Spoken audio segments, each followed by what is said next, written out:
Hello and welcome back to Choices Chapter 3. You made it here, that means that you passed classes 1 and 2, so congratulations. We're going to begin with Chapter 3, and we'll start with a review of some of the main concepts from Chapters 1 and 2. As a reminder, you can go to full screen in the top right corner. So let's begin with a discussion of the box. As you recall, the box is Dr. Adams' model to describe relationship conflicts. All of us go through these various stages of the box. The goal is to remain inside the box and to keep from stepping outside of the box into abusive behaviors. So this model starts with the okay zone. That's where things are going along just fine. Maybe it's not perfect, but the couple is getting along relatively well. This is a temporary state because inevitably a problem arises to knock the couple out of the okay zone. This is first experienced in a stage called tension. And this is usually a stage where things are felt before they are expressed. So the couple may notice in each other a change in facial expressions or just the general vibe or energy has changed, something to indicate that things are no longer okay. When the couple does decide to address the issue, often it leads to the next stage of argument.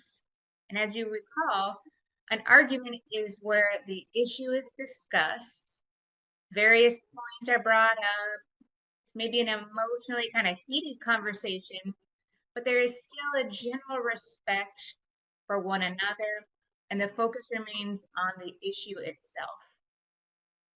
And ideally, the couple will move from an argument into problem solving. And that's where multiple options are discussed, pros and cons, somebody makes some compromises, and eventually arrives at a solution to the problem, leading them back to the okay zone.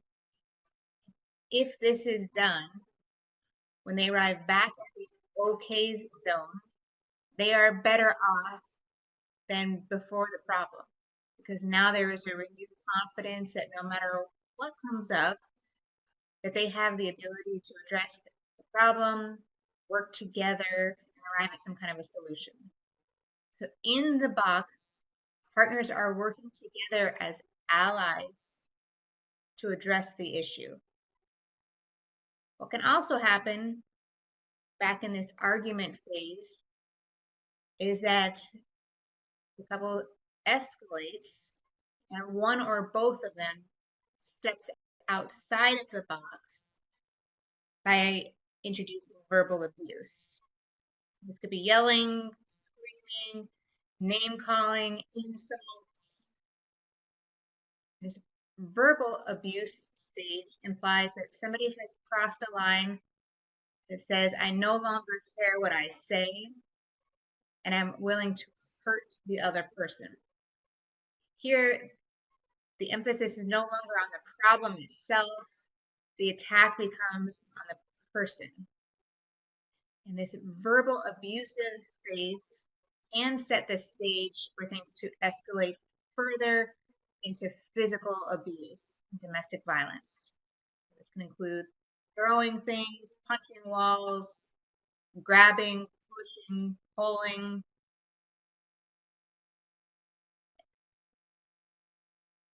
So by knowing the box, it's a model to be able to tell you where you are at any given moment. So ask yourself this. In the last couple of days, where within the box have you been? Where are you right now? If you're in a relationship, are you still okay? As you go back and finish this class and re-engage with your partner, Are you starting at this point? Has there already been issues? Are you in the tension phase? By knowing where you are, it helps you to stay focused on the stage that you're trying to get to. Ideally, moving from problem into problem solving as quickly as possible. The overall goal is to stay within the box. And if you do happen to step outside of the box, to recognize it right away and be able to get back in. Let's discuss some skills on staying within the box. The big one we discussed last week were timeouts. I'm convinced that if timeouts were implemented, we wouldn't see about 80 to 90% of the cases that we do in FAP. So if people had successfully distanced themselves during periods of heightened conflicts, just enough time to be able to settle back down, resume that normal critical thinking, and then address the issue. Stepping outside of the box with emotional or verbal abuse could all but be avoided. Let's talk about what timeouts are. They are an agreed upon break during relationship conflicts. And agreed upon is the key word, because as we discussed last week, having buy-in from both partners is absolutely critical if you're going to do timeouts. Because what can happen is by simply trying to stop an argument and leave without the other person being aware that this was going to happen and agreeing upon it, chances are very high that you will escalate the conflict. So when do you take timeouts? The best way to know it's time for a timeout is by paying attention to your own warning signs. These are cues that tell you you are shifting away from your critical thinking and moving into your emotional and reactive thinking.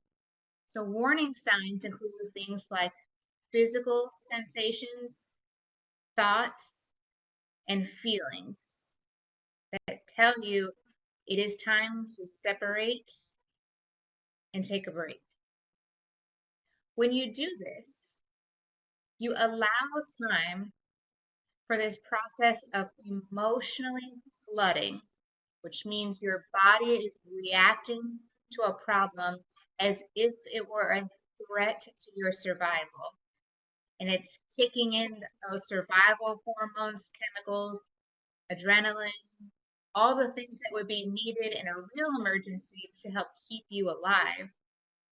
Your brain is being flooded by this, preparing to go into fight, flight, or freeze mode.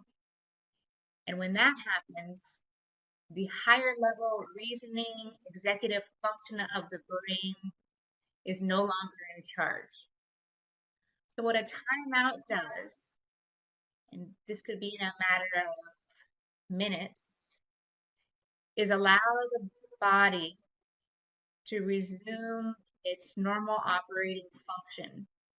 Allow the brain to recognize that this is not a true emergency, there is no threat to survival, and allow executive functioning to kick back in.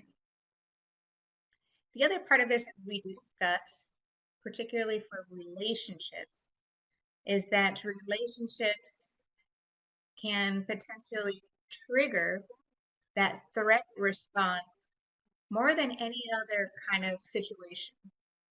The reason for that is because when we form relationships, we form attachments.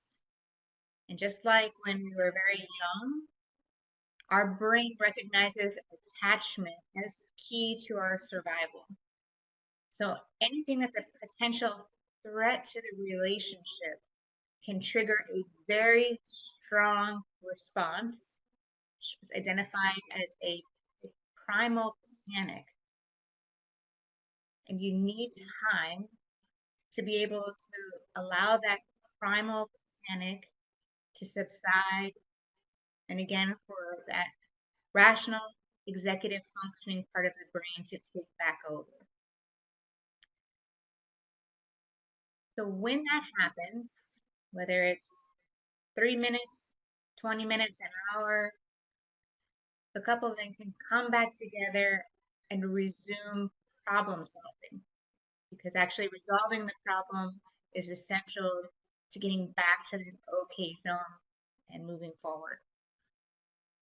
I'm going to give you just an example of timeouts and how they can be used in everyday life. So between this week and when we last talked about this, I had a situation with my 6-year-old who was doing some homework. If you have young kids, be prepared for this, because at some point somebody decided that first grade was the time nowadays to implement things like advanced algebra into math homework. So she was having some struggles getting her homework done, and I was, of course, trying to help. Quickly realized that I didn't understand this math either. She's getting frustrated. I'm getting frustrated, starting to notice some of those warning signs, starting to feel kind of hot, can feel that kind of adrenaline pumping through me, noticing that my voice is changing, I'm getting more irritated. And right away, I knew that if we continued like this, if I got more escalated and she got more upset, we're feeding off of each other, that number one, this math is never going to get solved. And number two, this is likely to escalate. I could potentially say or do something that I would regret. This is not the route I want to go. So what I was able to do is tell my husband that I am tapping out, which is our term for timeouts, meaning I can't do anything more. I'm leaving. I'm going to go for a quick run, and we'll pick this back up when I get back. So by the time that I got back, I felt number one from the run, but also just from the break, completely different. And walking in the house, ready to go, ready to figure this out. And wouldn't you know it, he was already working with her, homework was done. It just worked itself out. So I was not thinking about Dr. Adams or this class in that situation. This is just a tool that I've used so often, over and over and over again, that it becomes more like a muscle memory, where issue happens, I notice I'm not doing well, and this is going to go south quickly, and I know it's time to take some sort of a break. In this situation, I was able to leave and go for a run, but had I not been able to leave, I would have had to adapt the timeout, which could include something like, let's just take a break for a little bit and have a snack. When you're sitting down and having a snack and eating goldfish, what that does is it tells your brain this is not an emergency. This is not a crisis. No one is in danger. This is going to get resolved. That emotional flooding goes down. Those reasonable, critical thinking thoughts come back, and you're able to get back to addressing the issue. So when we're talking about these skills, reading about them, listening to them are great, but will not help you when the moment comes.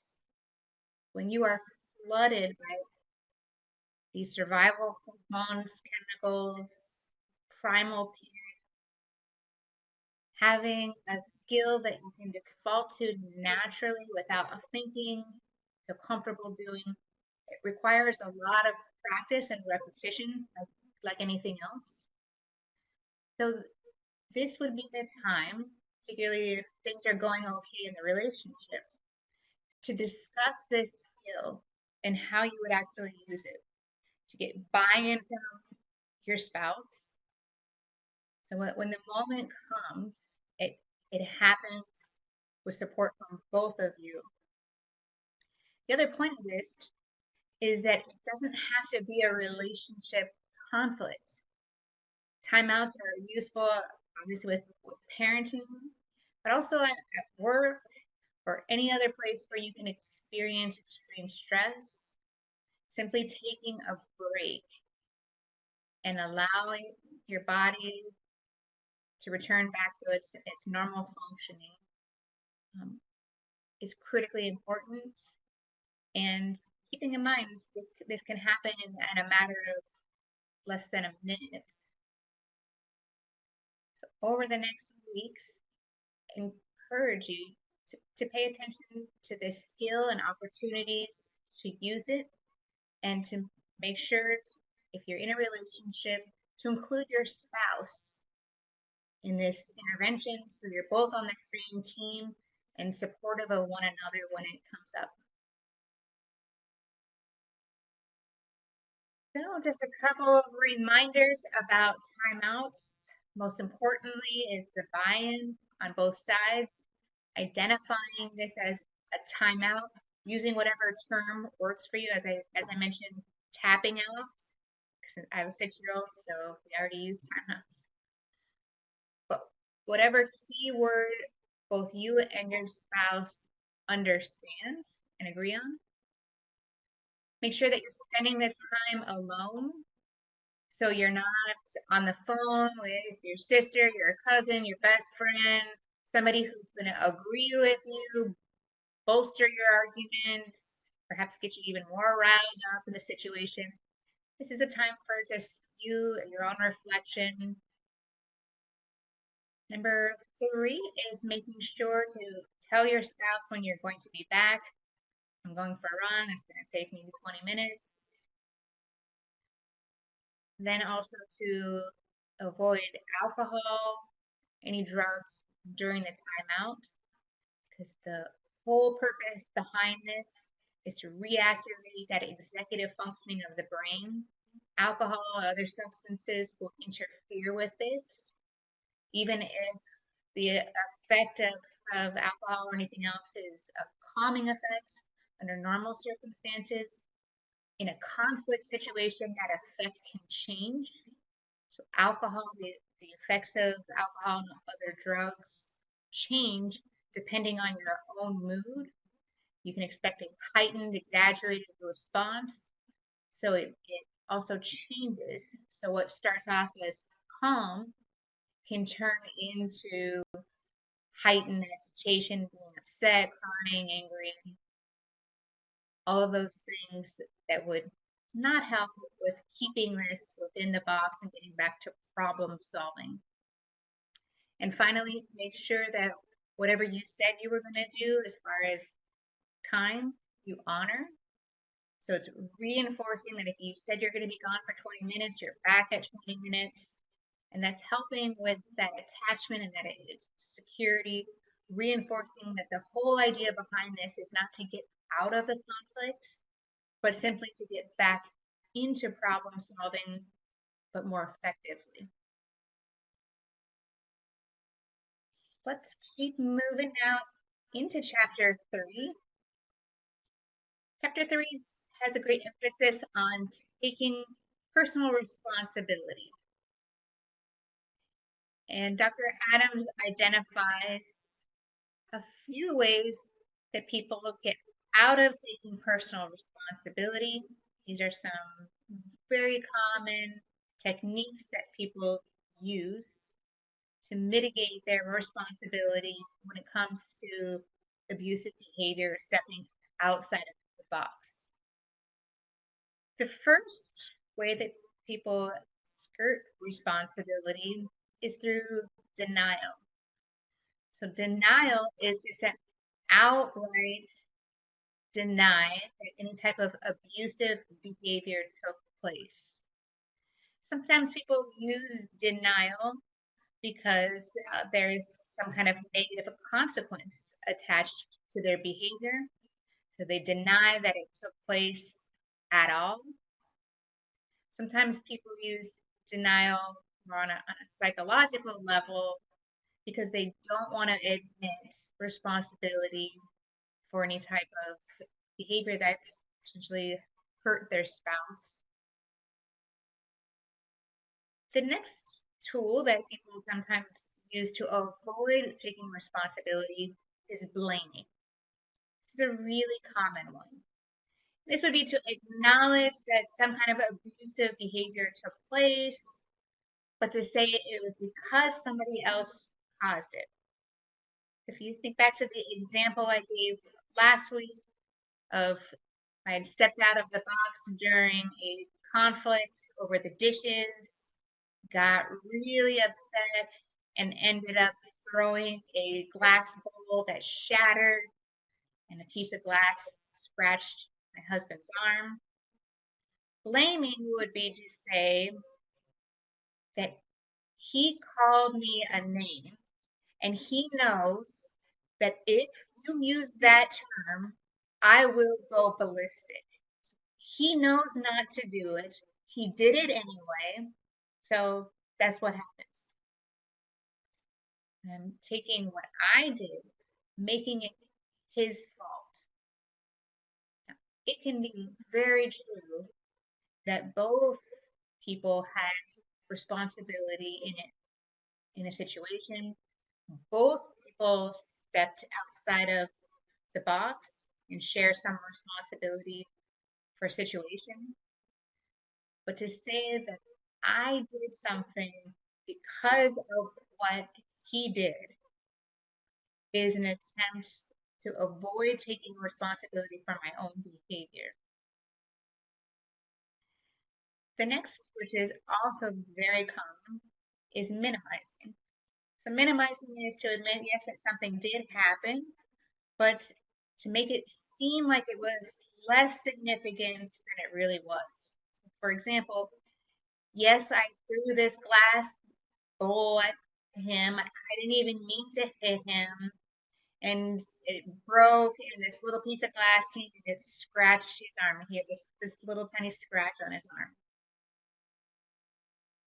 So I'm admitting that it happened, but I'm taking away the significance of this.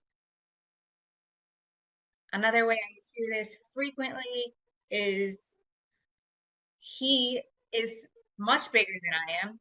I'm tiny. Do you really think that I could have hurt him that much? Or the flip side of that, which is I pushed her, but if I really wanted to hurt her, believe me, I would have hurt her. She would have been injured. She would have been in the hospital. If I had put my hands on her, she would have had injury. Those are all minimizing techniques to take away from the significance. And all three of these, denial, blaming, minimizing, they serve a purpose, which is as humans, it's harmful for us to feel guilt. Guilt is a difficult emotion to really experience. To feel bad, to know you did something wrong, maybe you hurt somebody, that you broke some kind of societal rules, legal rules, Navy rules. So in an effort not to feel bad or guilty, we have a natural tendency to rationalize, to make things seem a little bit better than they are, to not have to fully experience those emotions. But what we're getting at in this class is that breaking away from that natural tendency and instead doing the opposite, which is to fully take responsibility, helps to do a couple things. One is that taking responsibility in the moment, even in the heated moment, helps to keep you in the box. Because this type of thinking, like I'm gonna throw this glass, but it's just a little glass. I'm not even gonna throw it at him. He deserves it. Is giving yourself responsibility. Is giving yourself permission to act in a way that you know is wrong. By taking responsibility in the moment is to help to stop that type of behavior. Again, utilizing that critical functioning in the brain that says, if I do this, this might happen. The other thing that taking responsibility can do is to stop future behavior. So by taking a hard look of what behaviors you've done outside of the box, being honest about that without this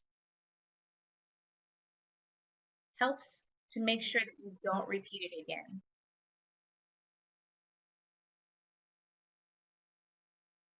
Keep going into the anger inventory. This is a separate tool that can be used to help increase responsibility, which is a tool to remain inside the box. The anger inventory does is ask you to do a pretty deep and honest reflection about the role of anger in your lifetime and current past behavior.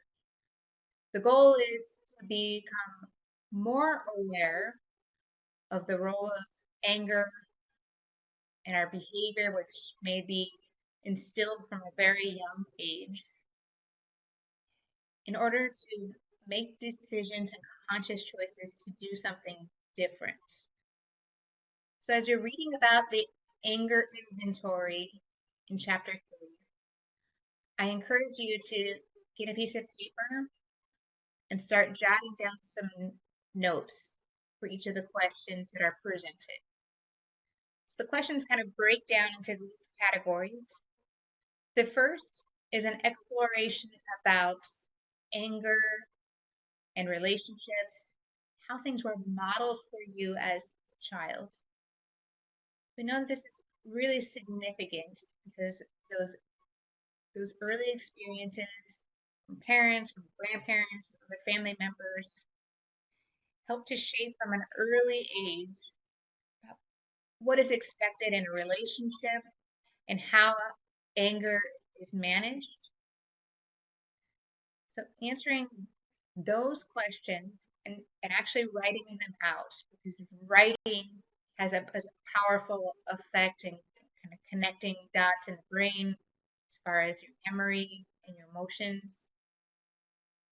See what type of patterns emerge as you're asked about your parents, your early development, what you saw, felt growing up. The next set of questions are going to ask you about how anger affected you growing up. So about your early behavior and how this presented in childhood into being a teenager and early adulthood. Then it's going to go into questions about anger in your relationship. You can look at past relationships, current relationships, and here's where you're getting very, very honest about behavior that may have been outside of the box.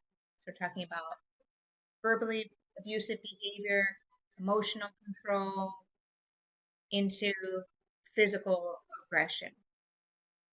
So as much as you're able to, avoid doing things like denying that anything has ever taken place or trying to blame someone else for what has taken place or trying to minimize what has taken place. Just write an honest inventory about your own behavior. This will give you the answers to the final sets of questions, which are really, what changes do you want to make? Looking at your history from early childhood all the way into current relationships, include relationships with kids, any other significant relationships. What are you noticing? What would you like to change?